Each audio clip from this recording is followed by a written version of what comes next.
Di syurga tak ada semayang. Ramai orang tak tahu. Ingat yang baik-baik ni semua kena buat sampai dalam syurga tak ada. Puasa Ramadan tak ada, haji tak ada, zakat tak kena buat keluar dah. Semayang tak kena. Semua boleh buat dalam syurga dan dapat gaji. Dan penduduk syurga gaji dia tak sama.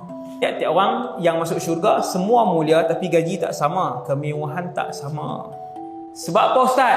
Sebab semalam kamu baca Quran berapa muka surat, saya baca Quran berapa muka surat. Sebab malam tadi kamu sembahyang witir 3 rakaat, saya tak sembahyang witir 3 rakaat.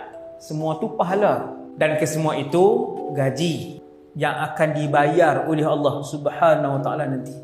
Maka pulunlah ibadat. Pulun ibadat dan pulunlah kebaikan, dua benda. Untuk dapat gaji yang banyak ke? Bukan.